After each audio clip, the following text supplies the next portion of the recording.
Mesdames et messieurs, bonjour à toutes et à tous, bienvenue dans les quarts d'heure pas de vin du MEDEF Live en direct du Futuroscope, l'Arena Futuroscope toujours, pardon. Adrien, merci beaucoup d'être avec nous, j'ai l'immense plaisir de t'accueillir. Merci. Peux-tu te présenter succinctement s'il te plaît? Alors, je m'appelle Adrien Grandsagne, je suis capitaine de sapeurs-pompiers professionnels et commandant de compagnie. Pour la raison que je suis là ce soir, c'est que je suis responsable départemental des jeunes sapeurs-pompiers. Ok. Et donc, ce soir, le MEDEF avait invité des jeunes sapeurs-pompiers à être présents à l'événement.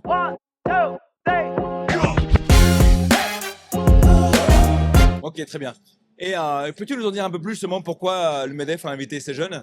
Alors en fait, il s'agit d'une coproduction, d'un partenariat qui est en train de naître parce que il nous paraissait bon que les jeunes puissent participer ce soir à un événement qui rassemble autant d'entrepreneurs du département et de gens actifs. Ouais. Et derrière, ça nous permettait de valoriser l'engagement des jeunes qui sont eux engagés à partir de 13 ans pour devenir des futurs sapeurs-pompiers.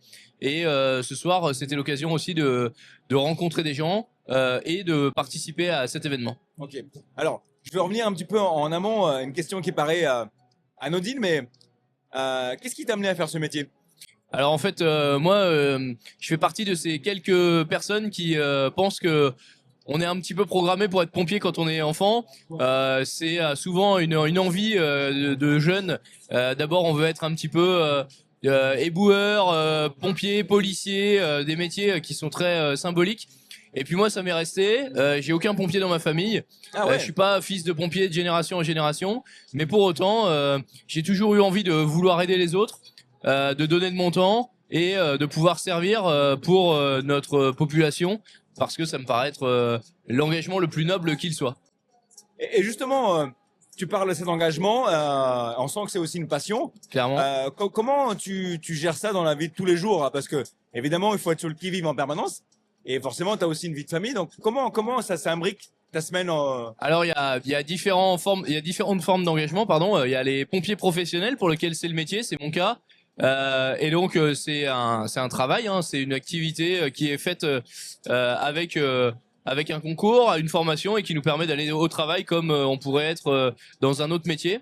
Et puis il y a nos pompiers volontaires qui sont aujourd'hui engagés en plus de leur métier, qui font ça en parallèle. Pour ma part, je suis pompier professionnel, ma conjointe est aussi pompier professionnel depuis peu, donc ça se concorde assez bien, mais pour autant c'est beaucoup quand même d'organisation, puisque il faut caler la disponibilité pour partir en intervention à tout moment, et de l'autre côté pouvoir préserver des temps de repos puisqu'on en a besoin, mais c'est aussi ça l'engagement de pompiers, et particulièrement des pompiers volontaires qui font ça en parallèle de leur métier. Ok. Je fais le parallèle avec ce que disait Monsieur Galtier tout à l'heure par rapport à votre métier. Ça demande beaucoup d'implication, de passion, d'entraînement, d'efforts, peut-être de sacrifice aussi. Voilà. Est-ce que tu peux nous dire quelques mots là-dessus? Alors en fait, on se doit d'avoir la meilleure qualité de secours pour la population. Les gens, ils vont avoir besoin peut-être dans leur vie qu'une seule ou deux fois des pompiers dans leur vie. Et donc, il faut absolument que nos sapeurs-pompiers, nos jeunes sapeurs-pompiers soient le mieux formés possible, le plus impliqués. Et donc, effectivement, c'est souvent, on a besoin de passion, on a besoin de motivation, c'est essentiel. On en a parlé encore tout à l'heure à la conférence du MEDEF. C'est bien de la passion, de la motivation et un entraînement. Alors effectivement, c'est un peu de sacrifice, c'est un petit peu tout ça, mais c'est surtout la préparation, ce qu'on appelle la préparation opérationnelle, se préparer à l'intervention pour être le meilleur le jour J. Et effectivement, ça demande un petit peu d'entraînement, mais c'est jamais insurmontable. On n'est pas des super-héros, on est juste formés et bien entraînés à ce qu'on fait. Très bien. Je rebondis un peu sur l'événement du MEDEF Live là. Si tu devais mettre un mot sur ce qui se passe aujourd'hui, sur l'effervescence, sur l'atmosphère qu'il y a aujourd'hui à l'Arena, ça donnerait quoi? Je pense que le premier mot qui me vient en tête, c'est humain.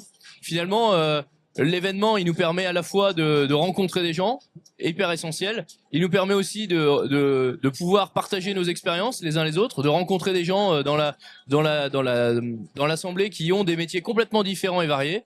Et troisièmement, ça nous permet de communiquer. On a eu tout à l'heure Monsieur Galtier qui nous faisait part que on était des animaux sociaux qui devaient s'apprivoiser. Je pense que typiquement ce genre de soirée, de réseau, c'est l'endroit idéal pour faire connaissance et parler chacun de nos engagements, de ce qui nous fait vibrer, de ce qui nous fait vraiment travailler. Ok, très bien. Et il y a certainement des gens qui nous écoutent, qui vont nous écouter sur les podcasts. Qu'est-ce que tu peux transmettre comme message, justement, on parlait des jeunes tout à l'heure, pour justement fédérer la génération à devenir pompier? Alors, je pense que le premier élément qu'il faut vraiment avoir en tête, c'est d'avoir envie.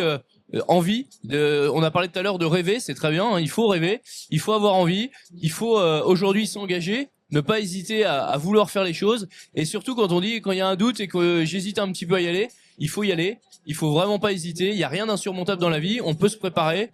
On dit souvent qu'on peut avoir des échecs, mais il faut le faire.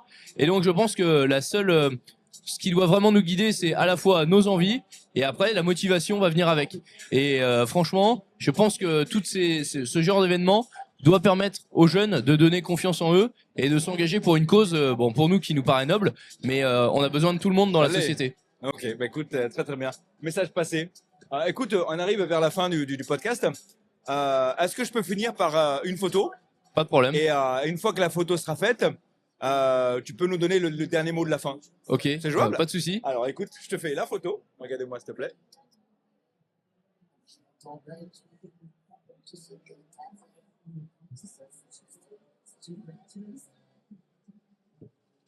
Ton mot de la fin?